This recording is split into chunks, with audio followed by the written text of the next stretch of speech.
Assalamualaikum warahmatullahi wabarakatuh. Waalaikumsalam warahmatullahi wabarakatuh. Bismillahi walhamdulillah. Wassalatu wassalamu ala sayyidina Rasulillah wa ala alihi wa sahbihi wa mawalah. La hawla wa la quwwata illa billah, amma ba'du.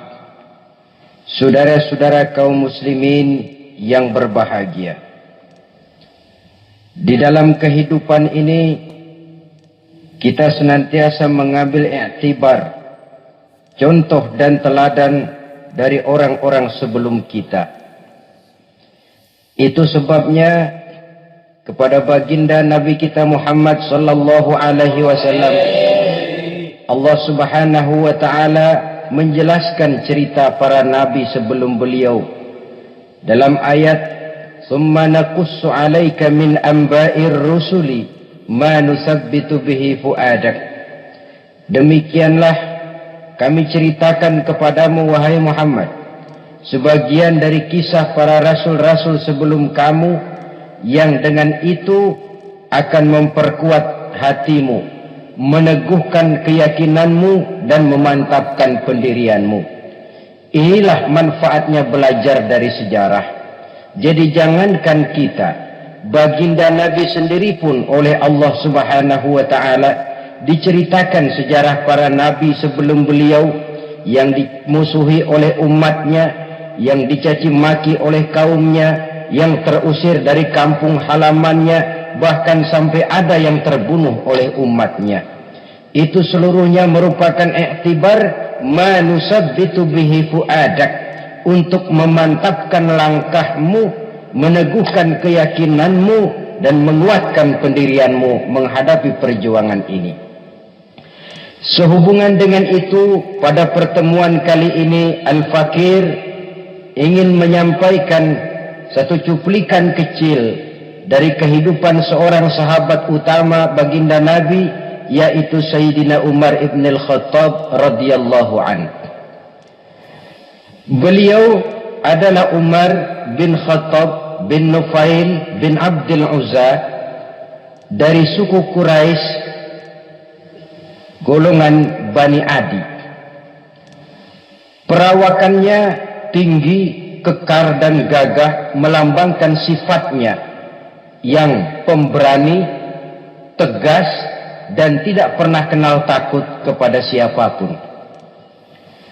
Sebelum mendapat hidayah, Umar bin Khattab termasuk orang yang berdiri di barisan orang-orang yang memusuhi umat Islam. Ia terperangkap dalam tradisi jahiliyah, di mana gemar berperang dan bermabuk-mabukan juga merupakan hal-hal yang pernah dilaksanakan dalam kehidupannya sebelum beliau masuk ke dalam agama Islam. Oleh karena itu, dalam kehidupan beragama, hidayah merupakan sesuatu yang penting.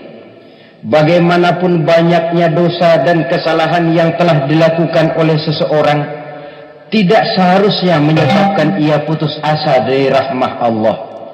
Sebaliknya, bagaimanapun banyak kebajikan dan kebaikan yang sudah dikerjakannya, tidak perlu membuat dia besar hati, puas, bangga, apalagi menjadi lalai karenanya.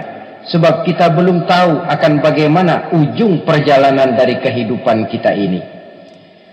Saudara-saudara, kisahnya pun masuk Islam merupakan peristiwa yang menarik. Pada satu hari, dengan pedang terhunus, Umar bin Khattab menuju Darul Arqam, tempat di mana baginda Nabi biasa berkumpul dengan para sahabat.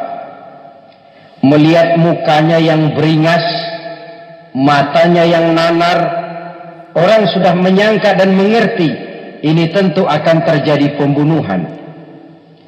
Dalam perjalanan menuju Darul Arqam, Umar bertemu dengan Nu'aim bin Abdullah.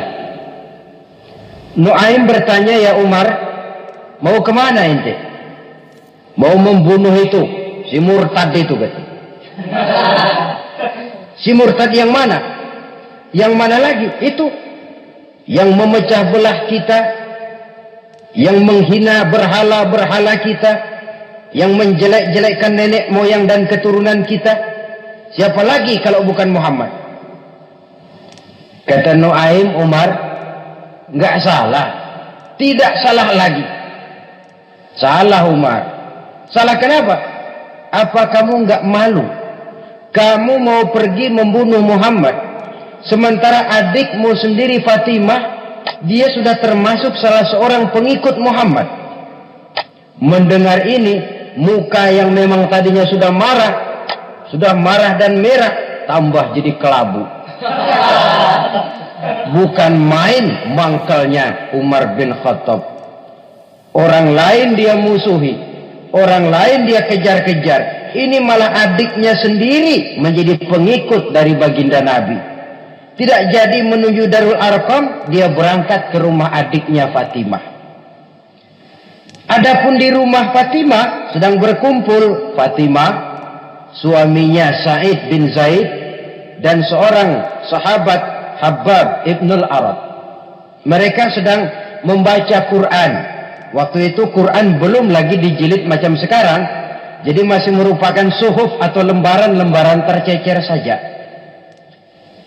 Ketuk pintu. Ya tentu tidak assalamualaikum karena dia belum Islam. Tok, tok, tok. Siapa di luar? Umar. Mendengar suaranya saja, ini sahabat yang namanya Habbab ibnul Arad sudah lari ke belakang pintu. Sambil komat kamit baca doa mohon diselamatkan oleh Allah. Adapun Fatimah yang sedang memegang suhuf, lembaran tulisan Quran itu, menyembunyikan suhuf itu di belakang bajunya. Umar masuk. Fatimah, saya bang. Apa benar berita yang saya dengar? Berita apa itu bang? Bahwa kau sudah masuk Islam. Bang, andai kata Muhammad memang benar, bagaimana? Sudahlah, jangan belit-belit. Jawab saja, kau masuk Islam benar atau tidak? Ya. Saudara hadirin, begitu dikatakan iya, tangannya langsung melayang, menampar muka adiknya ini, sehingga mengalir darah dari hidungnya. Suaminya Sa'id bin Zaid yang mencoba melindungi istrinya, dipegang lehernya, dibanting, peluki dadanya. Oh ini jawara ini.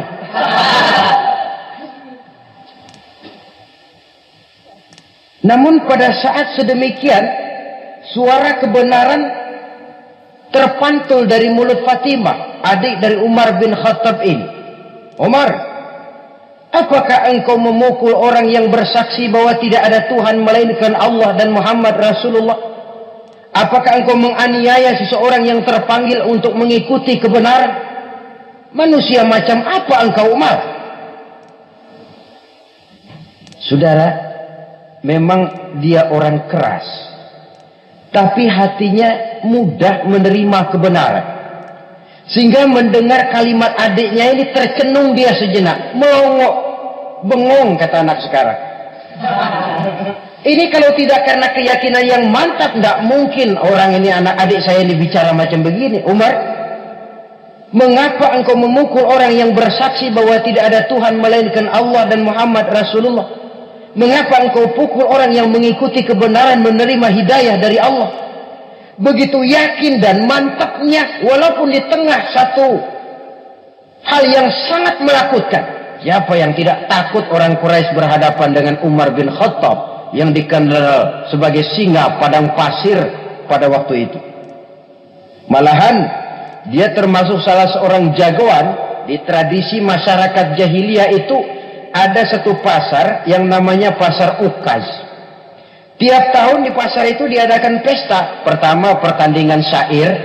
Jadi penyair waktu itu jadi kebanggaan. Syair-syair yang menang itu digantung di dinding Ka'bah. Jadi setiap suku akan bangga kalau mempunyai ahli syair yang hebat. Nah, lalu diadakan juga lah perlombaan balap kuda, memanah, termasuk gulat. Lah Umar ini tiap kali pertarungan mesti menang. Belum pernah ada yang berhasil mengalahkan dia. Jawara. Saudara-saudara, mendengar adiknya begitu mantap hatinya, apalagi ketika adiknya berkata begitu, suhuf, lembaran yang disembunyikan di belakang bajunya tersembul. Apa yang kau sembunyikan di balik bajumu itu? Suhuf. Apa suhuf itu? Lembaran Al-Quran. Coba saya lihat. Enggak boleh. Kenapa? Kamu kotor. Orang kotor tidak boleh megang Quran. Saya mau lihat. Enggak boleh. Kalau kamu mau lihat, mandi dulu. Diturutinya permintaan adiknya itu. Lalu diambilnya suhuf tadi. Dia baca. Kebetulan ayat yang dibacanya, ayat pertama dari surah Toha, yang berlanjut dengan ayat 14 pada surah yang sama. Dia baca, Bismillahirrahmanirrahim. Toha, ma anzalna ilaikal Qur'ana litashqa illa tazkiratan liman yakhsha. Toha, tidaklah aku turunkan Al-Quran ini untuk bikin sukar manusia, melainkan merupakan pengingat bagi orang-orang yang takut kepada Allah. Lalu pada ayat ke-14, Innani anallahu la ilaha illa ana fa'budni. Sesungguhnya akulah Allah, tidak ada Tuhan melainkan aku, maka hendaknya hanya kepadakulah kamu menyembah. Wa aqimis salata li dzikri, dirikanlah salat untuk mengingat aku. Inna sa'ata atiyatun akadu ukhfiha litujza kullu nafsin ma tas'a. Sesungguhnya kiamat itu pasti akan datang, yang sengaja waktunya kami tidak beritahukan kepada kamu semua, untuk kami balas setiap orang tentang apa saja yang telah mereka lakukan dalam kehidupan di dunia ini. Setelah membaca ayat ini, gemetar tangannya. Ah, ini sih nggak main-main ini. Ini belum pernah saya baca ajaran semacam ini. Tidak patut orang yang mempunyai kitab suci semacam ini dimusuhi. Ini sesuatu yang benar, tergetar jiwanya.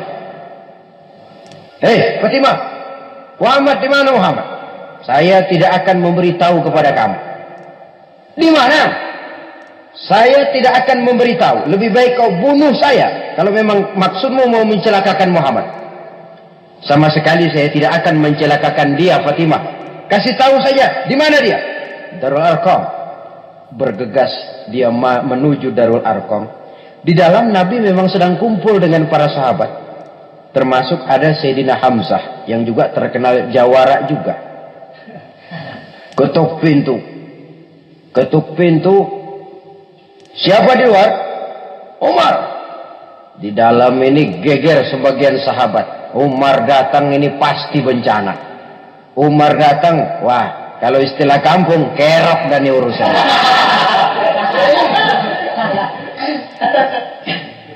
Tapi baginda Nabi menenangkan mereka. Tenang, mudah-mudahan ada hikmahnya.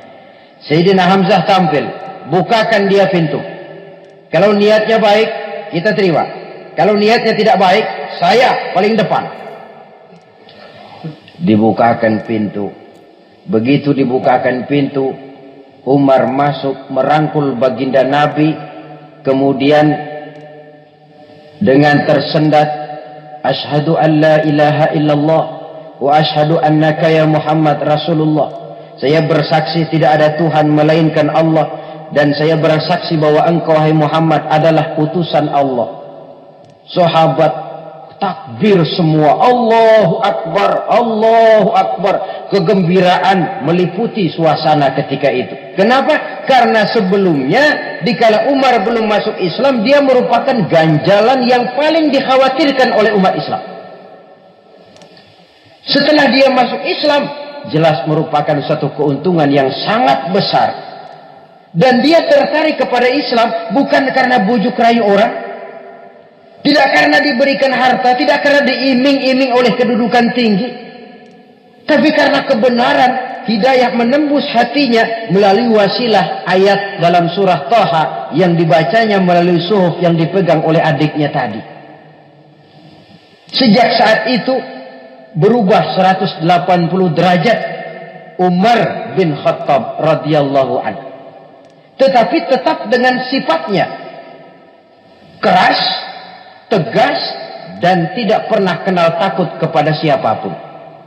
Cuma kalau sebelum Islam dia kerasnya kepada Islam, setelah dia masuk Islam muter arah kepada siapapun yang memusuhi Islam, dia bersikap keras, tegas, dan tidak pernah kenal takut. Bahkan setelah beliau masuk Islam, satu hari ketika di Darul Arqam kumpul-kumpul, waktu itu Nabi belum berdakwah secara terbuka karena pengikut masih sedikit. Sayyidina Umar usul, "Ya Rasul, ada apa Umar? Alasna 'alal haq fi mamatina wa mahyana?" Ya Rasul, bukankah kita ini berdiri di atas sesuatu yang benar? Bukankah mati kita, hidup kita untuk melaksanakan sesuatu yang benar? Bala ya Umar, betul Umar. Wallazi nafsi biyadih, innakum la'alal haq in muttum wa in hiyitum. Demi Allah Umar, kata Nabi, sesungguhnya kamu dan kita semua berdiri di atas kebenaran, hidup ataupun mati. Setelah mendapat jawaban begini, Umar masuk kepada tujuan pembicaraannya. Izan ya Rasul, fafimal ikhtifa. Kalau memang begitu ya Rasul, kalau memang kita yakin kita berdiri di atas kebenaran, kita hidup karena kebenaran, kita mati pun memperjuangkan kebenaran, fafimal ikhtifa. Kenapa mesti ngumpet-ngumpet? Kenapa harus sembunyi-sembunyi? Wallazi ba'asaka bil haqq, demi Allah ya Rasul, la takhrujanna wa la nakhrujanna ma'ak. Tuhan harus keluar menyampaikan Islam ini secara terbuka, dan kami akan mendampingi Tuhan dengan segenap jiwa dan raga. Sekali masuk Islam gak tanggung-tanggung. Yang kayak begini ini yang kita perlukan sekarang ini. Begitu masuk Islam gak tanggung seluruhnya, jiwa dan raganya masuk Islam. Beliau yang pertama kali mengajukan ide, kenapa harus dakwah sembunyi ya Rasul? Wong kita berdiri di atas kebenaran, memperjuangkan sesuatu yang hak.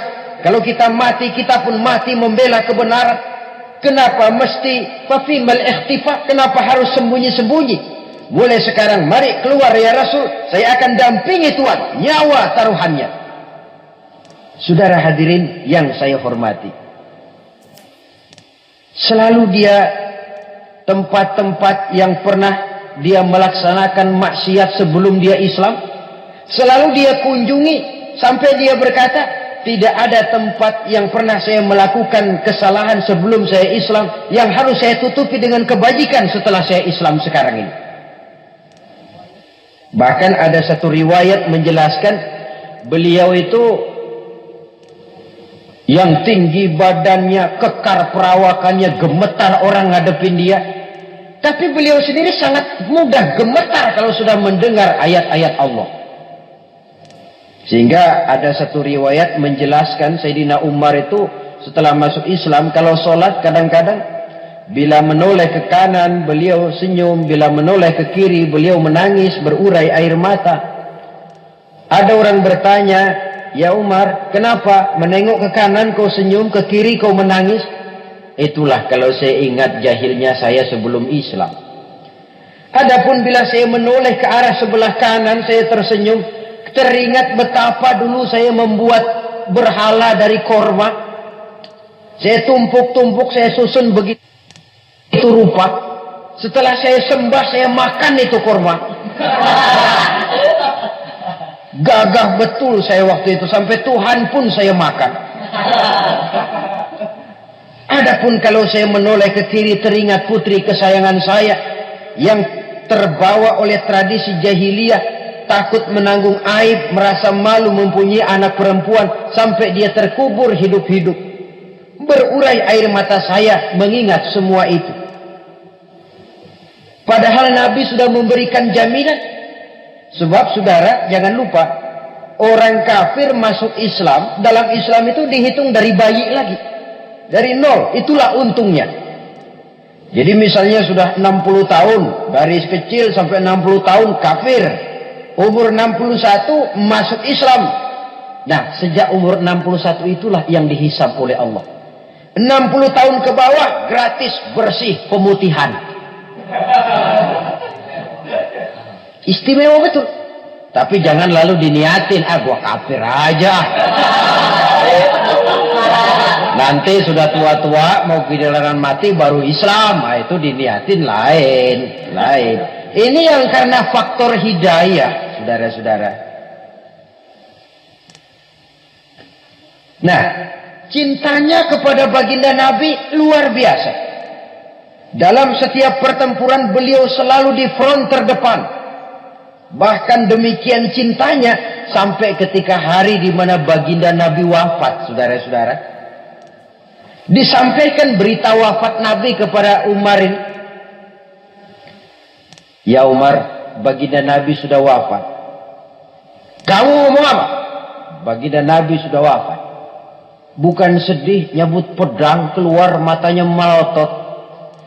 Siapa yang bilang Muhammad mati, saya tabas batang lehernya. Begitu cintanya beliau kepada baginda Nabi, sampai-sampai nggak menerima kalau Nabi wafat.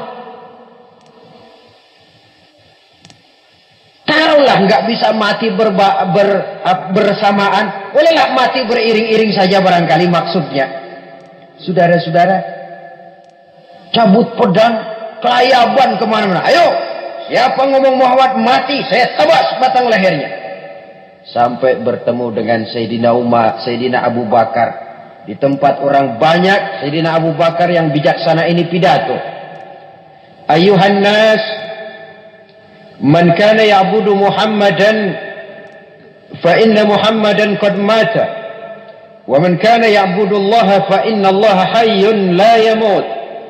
Wahai manusia, barang siapa yang menyembah Muhammad, maka Muhammad sudah mati. Tetapi barang siapa yang menyembah Allah, Allah akan hidup selamanya dan tidak akan pernah mati. Mendengar pidato ini, Sayyidina Umar sadar bahwa sebenarnya yang tidak bisa mati itu cuma Allah.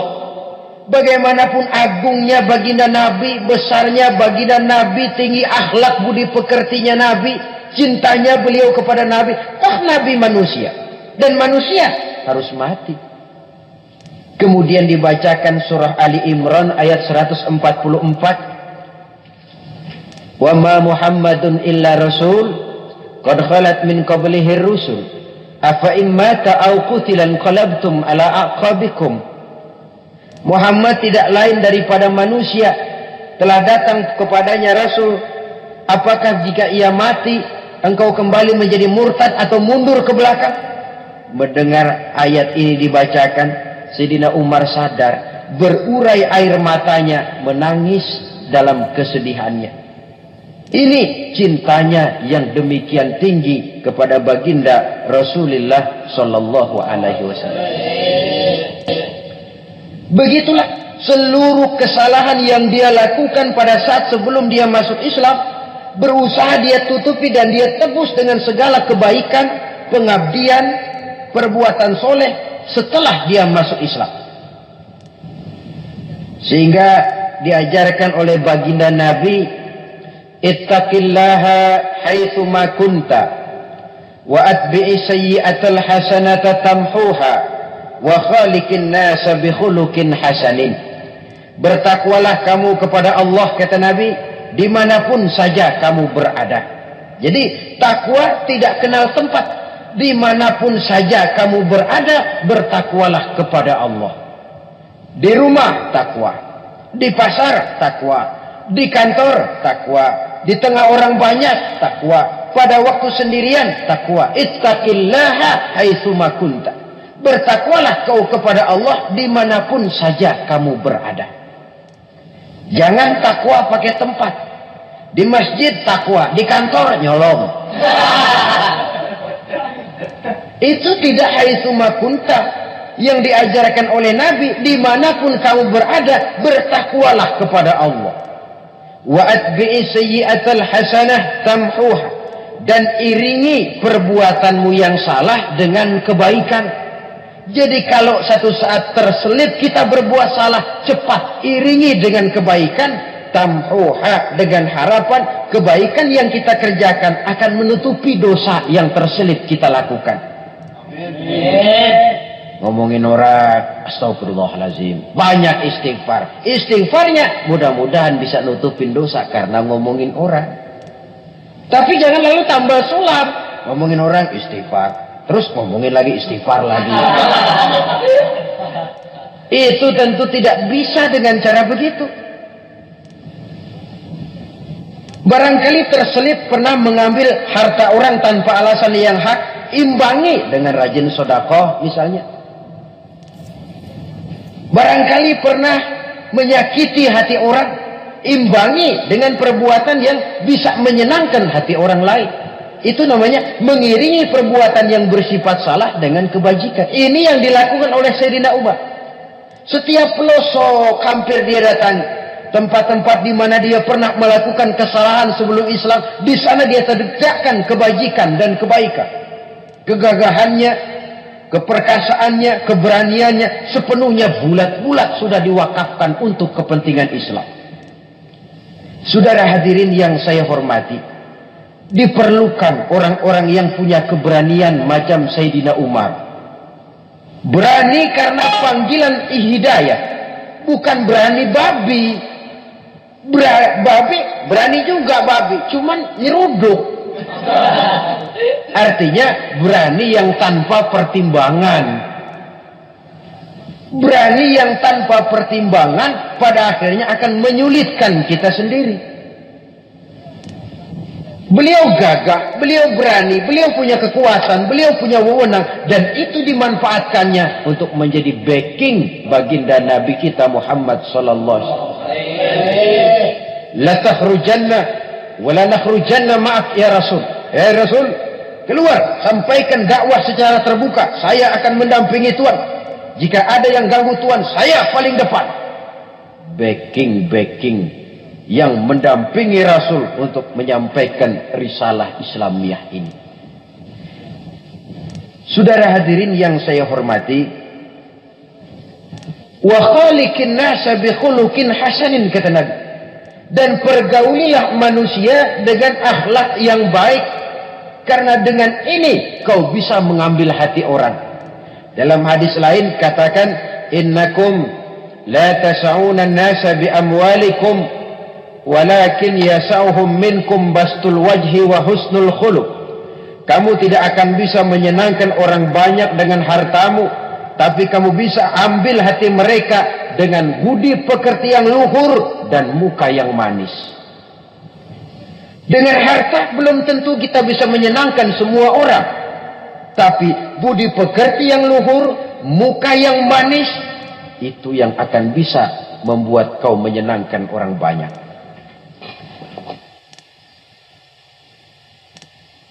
Setelah baginda Rasul wafat, pernah ketika berkumpul, Sayyidina Abu Bakar berkata kepada Sayyidina Umar, "Ya Umar, saya baiat kamu untuk menjadi khalifah." Jawab beliau, "Sayalah yang akan membaiat Tuan. Tapi Anda lebih utama dari saya Umar. Keutamaan saya akan saya berikan kepada Tuan untuk mendukung kekhalifahan Tuan." Di sini kelihatan wataknya yang tidak ambisius, gagah, berani, perkasa, tapi tahu diri, nggak nyelonong, tidak menggunakan kekuasaannya, kegagahannya untuk maksud yang sewenang-wenang. Oleh karena itu, setelah Sayyidina Abu Bakar wafat, beliau dilantik menjadi khalifah, keluarlah pidatonya yang terkenal. Ayuhan nas, inni qad wullitu alaikum wa lastu bi khairikum. Hai manusia, aku telah dipilih menjadi pemimpin kamu, padahal aku bukanlah orang yang terbaik di antara kamu. Kalau tidaklah karena aku melihat keutamaan, keteguhan yang dapat melindungi kalian, berat rasanya aku memikul amanah ini. Sebab apa? Alangkah beratnya menunggu datangnya perhitungan di akhirat nanti terhadap Umar. Ini yang jadi motifnya memegang jabatan khalifah. Sungguh berat bagi Umar menunggu datangnya saat perhitungan, sehingga seolah-olah kalau bisa lah jadi Umar bin Khattab saja, jangan jadi khalifah kalau bisa. Tapi moya umat sudah kadang memilih. Sehingga benar kalau dalam satu hadis Nabi pernah mengajarkan jangan memberikan satu jabatan kepada orang yang memintanya. Sebab orang kalau sudah minta jabatan, apalagi pakai jilat-jilat, pakai upeti-upeti, tentu ada tendensinya. Ada batu di balik udang. Kalau udang di balik batu kan mungkin nggak kelihatan, tapi kalau batu di balik udang kelihatan betul itu. Ada maunya, ambisinya. Jangan memberikan satu jabatan kepada orang yang memintanya. Seakan di batinnya Sayyidina Umar menyesali. Kenapa Umar nggak jadi Umar saja, kok mau jadi khalifah gitu. Alangkah berat perhitungan buat saya di akhirat nanti. Nah, setelah jadi khalifah, sebagai satu i'tibar, saya akan mencoba mengemukakan beberapa sifatnya yang menonjol untuk pelajaran buat kita semua. Pertama, sikapnya terhadap keluarganya setelah beliau menjadi khalifah. Kedudukan sebagai keluarga Umar bin Khattab bukan merupakan kedudukan istimewa. Itu ditanamkan betul kepada keluarganya. Jangan karena bapakmu khalifah, lalu mentang-mentang anak khalifah kau merasa dapat fasilitas, merasa bisa berbuat semau-maumu. Kau harus punya tanggung jawab dan beban moral, memberikan contoh yang lebih baik kepada rakyat. Ini yang ditekankan kepada keluarganya. Kalau beliau mau mengeluarkan undang-undang, undang-undang itu lebih dahulu dibicarakan di tengah keluarganya, kumpul anak-anaknya. Ini akan ada undang-undang begini. Siapa di antara kalian mau mentaati, persilakan. Yang tidak pun persilakan. Tapi saya ingatkan, kalau ada dari keluarga Umar yang melanggar peraturan yang saya keluarkan ini, saya akan menghukumnya 2 kali lipat karena dia keluarga saya. Menghukumnya 2 kali lipat karena dia keluarga saya. Jadi bukan mentang-mentang anak babe lalu kebal hukum. Tidak. Siapa yang di antara kalian melanggar peraturan ini, akan aku kenakan hukuman 2 kali lipat karena dia keluargaku. Nah, saudara hadirin yang saya hormati, lalu berwibawa, dijaga betul keluarganya. Suatu hari beliau datang ke rumah putranya Abdullah bin Umar. Ketika masuk dilihatnya Abdullah bin Umar sedang makan daging. Makan daging. Merah muka Umar. Mentang-mentang anak khalifah ya. Mentang-mentang anak Amirul Mukminin ya, kamu makan daging. Lihat tuh rakyat kita masih banyak yang kelaparan, makan daging, makan roti keras. Padahal itu halal. Sesuatu yang diperoleh dengan usahanya sendiri. Tetapi begitu hati-hatinya Umar untuk menjaga pandangan orang. Keluarga khalifah merupakan beban moral sebab akan dijadikan contoh oleh rakyatnya. Mentang-mentang anak khalifah ya makan daging. Lihat tuh rakyat, roti keras digarotin. Lain saat beliau pergi ke satu pasar. Di situ dilihat ada sapi gemuk-gemuk. Tempat lain sapinya kurus-kurus. Tanya, ini yang gemuk-gemuk sapi siapa? Sapi Abdullah bin Umar. Sapi anaknya. Panggil Abdullah bin Umar, suruh sini. Datang anaknya. Abdullah bin Umar, bagaimana ceritanya sampai ini? Begini, Babah. Dahulu itu dengan uang saya beli sapi kurus-kurus. Lalu saya rawat. Saya berikan upah orang untuk merawat sapi-sapi itu. Sampai sekarang dia menjadi gemuk. Akan saya jual dan keuntungannya tentu sesuatu yang halal. Subhanallah, kata Umar. Kau ini anak Amirul Mukminin. Jual sapimu. Ambil modalnya, untungnya, masukkan baitul mal untuk urus kepentingan orang Islam. Dia nggak mau anaknya terlibat bisnis, dompleng kekuasaan ayahnya. Karena mentang-mentang anak khalifah lalu segala macam bisnis lancar. Orang takut karena apa? Anak babe. Ada lagi. Pada waktu pembagian harta ghanimah, putri beliau yang namanya Hafsah, ini adalah istri baginda Nabi, meminta bagian. Kaum kerabat ayah, ini kerabat khalifah, kitalah dulu kerabat. Kalau kau kerabatku, maka jatahmu nanti dari ayahmu. Harta ini masih lebih banyak dibutuhkan oleh orang-orang Islam. Nanti belakangan, kalau ada sisanya. Belakangan kalau ada sisanya. La haula wala quwata illa billah.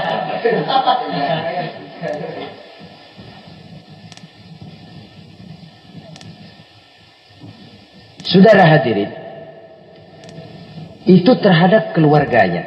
Kemudian apa sifat-sifat yang menonjol dari kepemimpinannya? Pertama, kesederhanaannya. Beliaulah satu-satunya khalifah, Amirul Mukminin, setingkat presiden kalau sekarang, yang punya jubah cuma 2 dan 1 pun punya anaknya. Tambelan lagi. Pernah sholat Jumat terlambat. Beliau naik mimbar untuk khutbah, sebelumnya minta maaf dulu. Saudara-saudara, maaf saya terlambat nungguin baju kering. Seorang khalifah nungguin baju kering. Sederhana dalam kehidupannya. Mari kita ambil satu cerita lagi. Pada waktu beliau jadi khalifah, yang diangkat jadi gubernur di Mesir adalah Amr bin As. Amr bin As hidupnya lebih mirip kaisar. Istananya besar, pakaiannya bagus-bagus.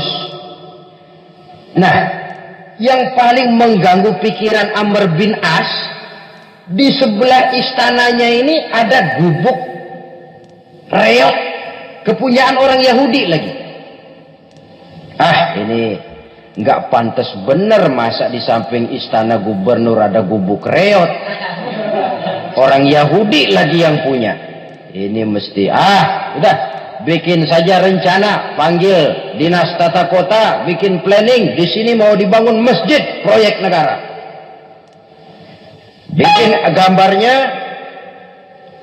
susun anggarannya, tender. Saudara-saudara, si Yahudi yang punya gubuk reot dipanggil. Yahudi, ada apa, Pak? Kamu tahu nggak? Enggak. Iya, memang belum saya kasih tahu.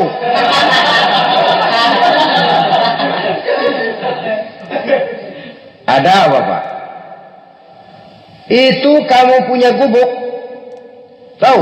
Kena proyek. Proyek apa, Pak? Kami mau bangun masjid besar di situ. Dan tidak sesuai ada gubuk reok di samping tempat gubernur. Jadi maksud Bapak, gubukmu, tanah-tanahnya mau saya bebaskan. Saya beli. Enggak mau, Pak. Saya enggak mau jual. Saya bayar 2 kali lipat. Enggak mau. 3 kali lipat. 6 kali lipat juga enggak mau, Pak. Saya dari muda peres keringat banting tulang cuma segitu-gitunya, Pak, tempat saya tinggal. Gubuk reot sama tanahnya sedikit. Makmur saya, Pak, cuma rumah sama sumur.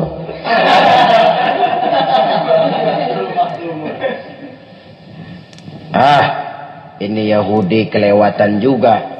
Akhirnya turun perintah, sudah, kalau dia nggak mau dibebaskan, gusur saja, tarik, ambil bulldozer, digusur.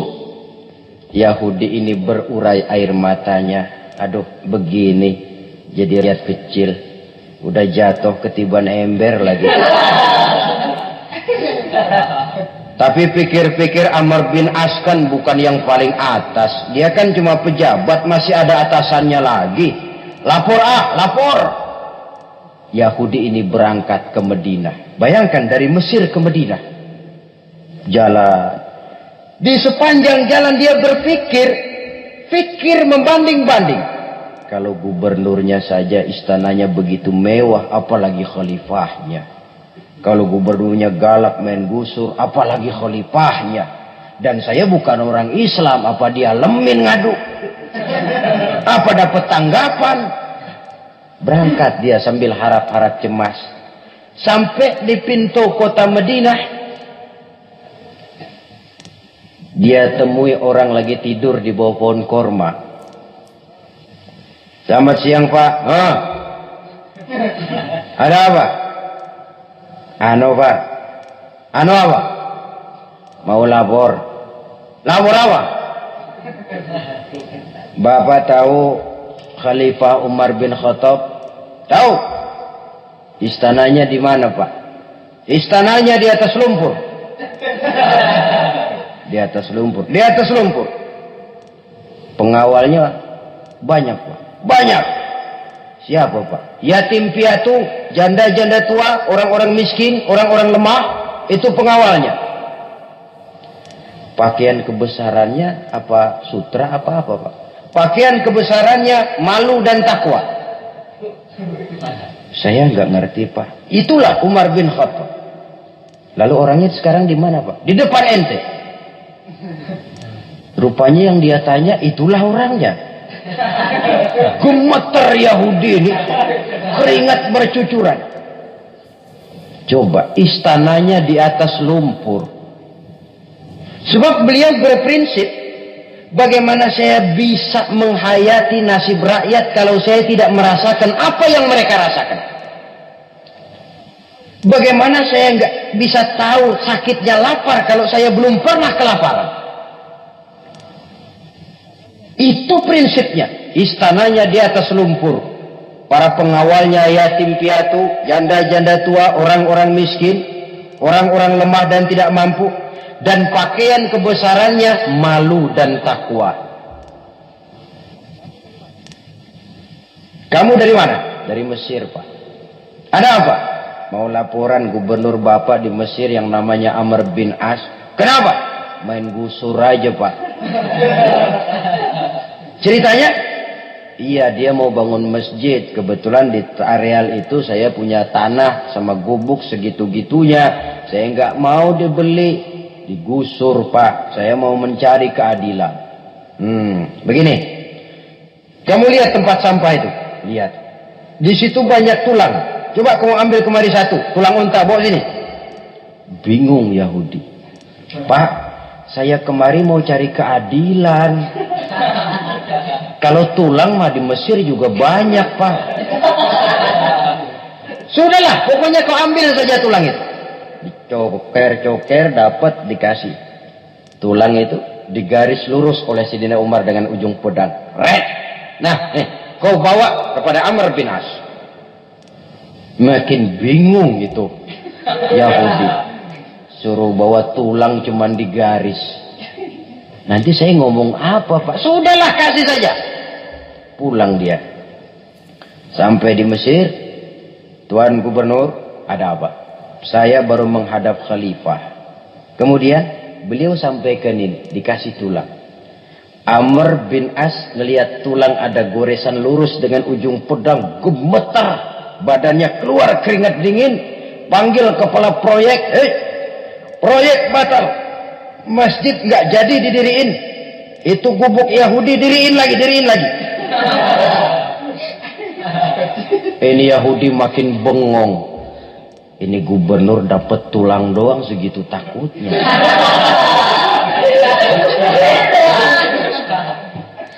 Ada apa sebenarnya Tuan Gubernur? Kamu tahu? Ini nasihat pahit buat saya dari Amirul Mukminin Umar bin Khattab. Seolah-olah beliau bilang, "Hai Amr bin As, jangan mentang-mentang sedang berkuasa ya. Pada suatu saat kau akan jadi tulang-tulang kayak begini. Maka mumpung kamu masih hidup dan berkuasa, berlaku lurus dan adillah kamu seperti lurusnya garis di atas tulang ini. Red. Lurus, adil, jangan bengkok. Sebab kalau kamu bengkok, nanti aku yang luruskan pakai pedangku." Siapa yang nggak ngeper digituin? Sampai akhirnya apa? Kata si Yahudi, Pak, kalau begitu Islam adil ya. Adil. Kalau gitu biarin dah Pak, tanah saya.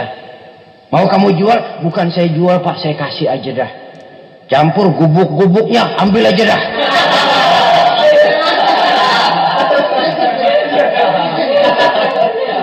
Masuk Islam si Yahudi ini oleh karena keadilan dari Umar bin Khattab. Begitulah kesederhanaan hidupnya. Sampai saudara, yang ironi betul,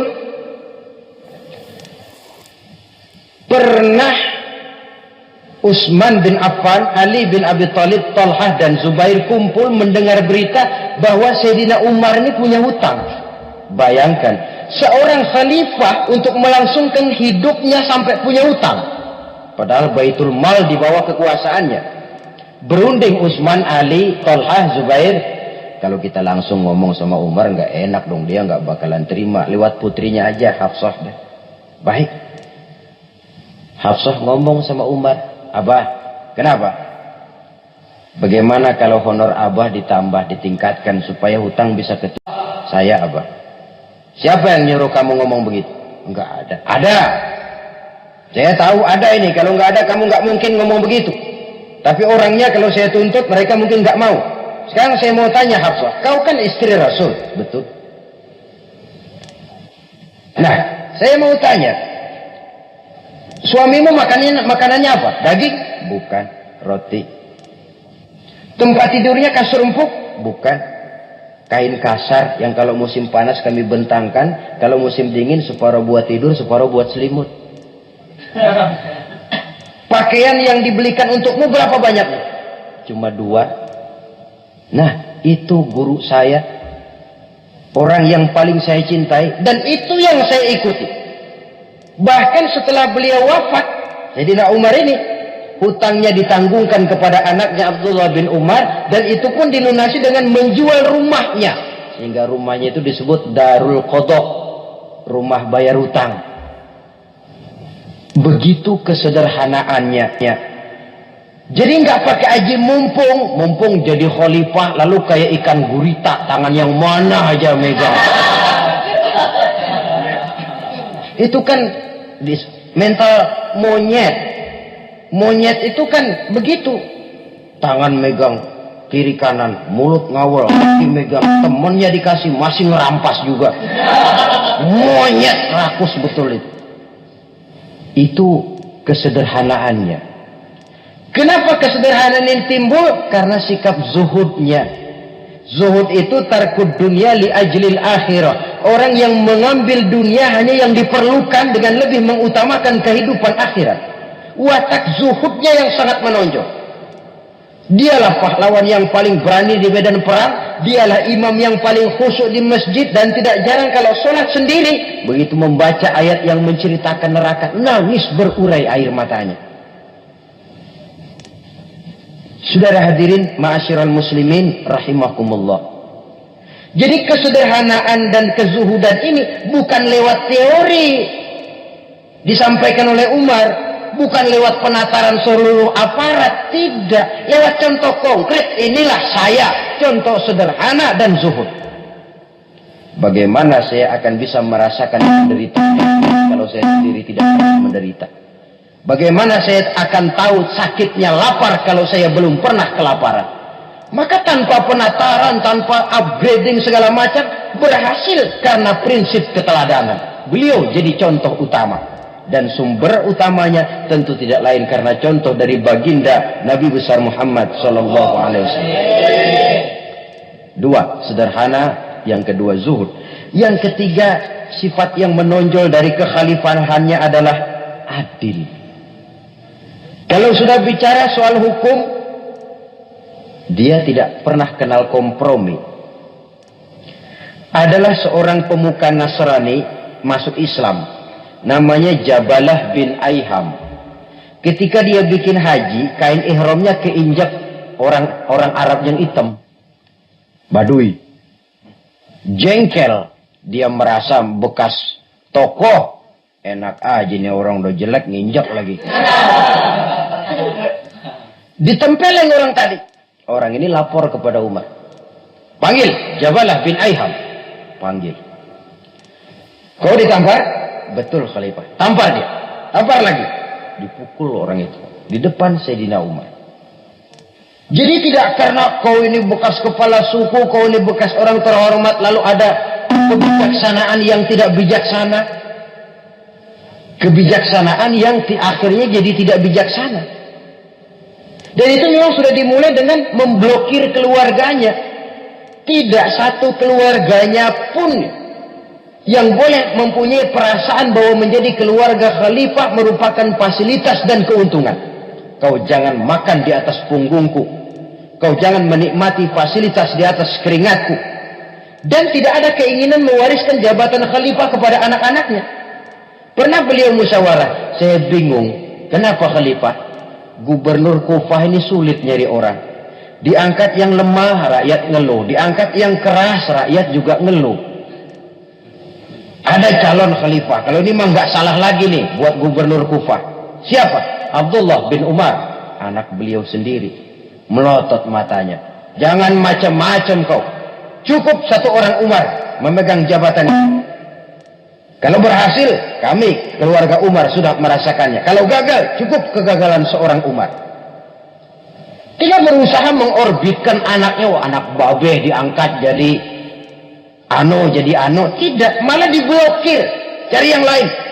Tapi Abdullah bin Umar cukup syarat ya khalifah. Dia orang bertakwa dan soleh. Yang takwa dan soleh bukan cuma anak Umar. Anak orang lain juga banyak yang takwa dan soleh. Itu prinsipnya. Sehingga ketegasannya ini membuat orang jadi sungkan. Dan tidak seorang pun berani kirim-kirim upeti hadiah. Pernah itu ada pejabat dari Azerbaijan kirim makanan. Kue, mending apa? Kue. Gitu dicicipi enak. Enak juga ya kue ini. Enak khalifah. Ini di sana apa makan rakyat biasa? Bukan. Ini makanan orang-orang fit. Nah, dibungkus lagi itu kue. Dibungkus. Ontamu mana? Di luar. Ambil, bawa pulang, serahkan lagi kepada gubernur di sana, kasih tahu salam dari Umar bin Khattab. Kenyangkan dulu rakyat dengan makanan seperti ini. Kita belakangan.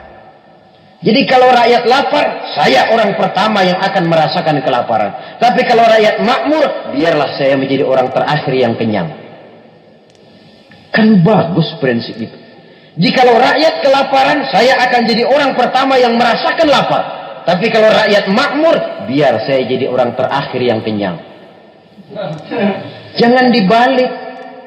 Pada saat rakyat kelaparan, dia kekenyangan. Dan selanjutnya, sikap keadilannya ini, saudara-saudara, menyebabkan hukum lalu jadi berwibawa.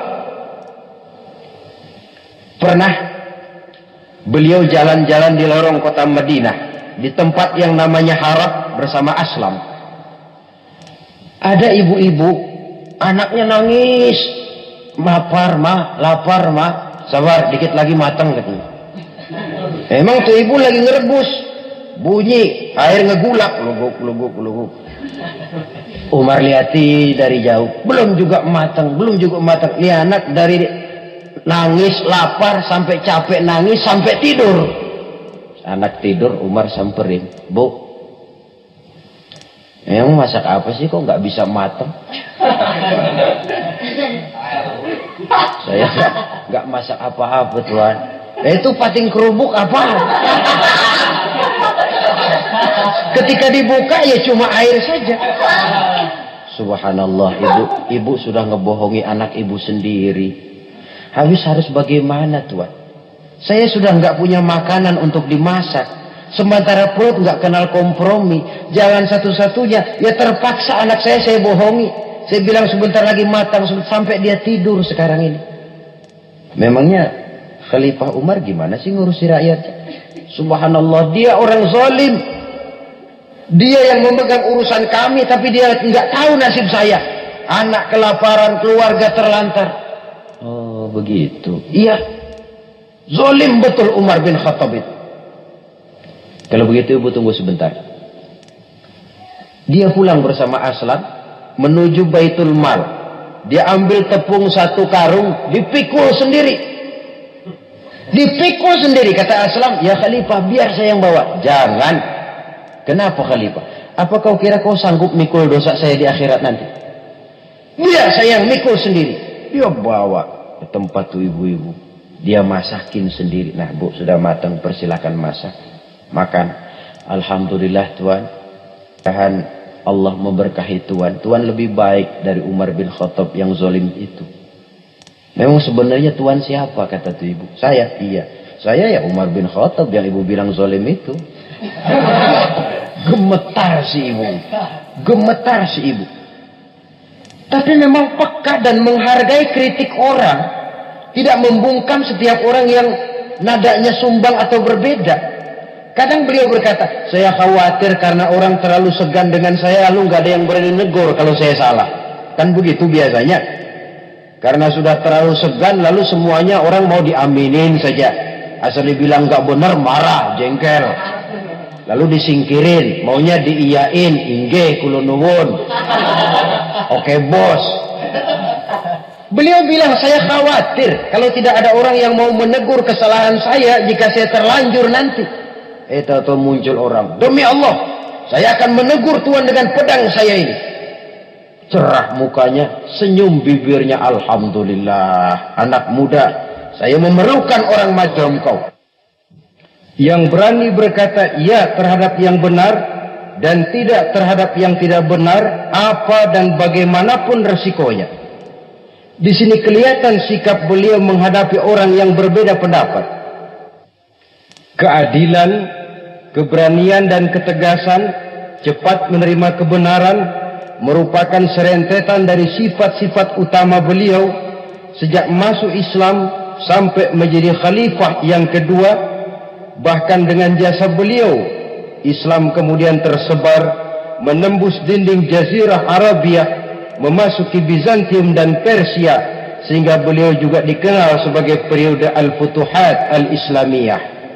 Nah, saudara-saudara, inilah cuplikan kecil dari kehidupan seorang agung dan besar yang memang sangat terbatas kata-kata untuk melukiskan kebesaran itu. Namun yang secuplik ini mudah-mudahan menjadi sumbangan moral dalam rangka kita memperbaiki diri menuju kehidupan yang lebih baik. Terima kasih banyak atas segala perhatian. Mohon maaf atas segala kekurangan. Usikum wa nafsi bitaqwallah. Wassalamualaikum warahmatullahi wabarakatuh. Waalaikumsalam.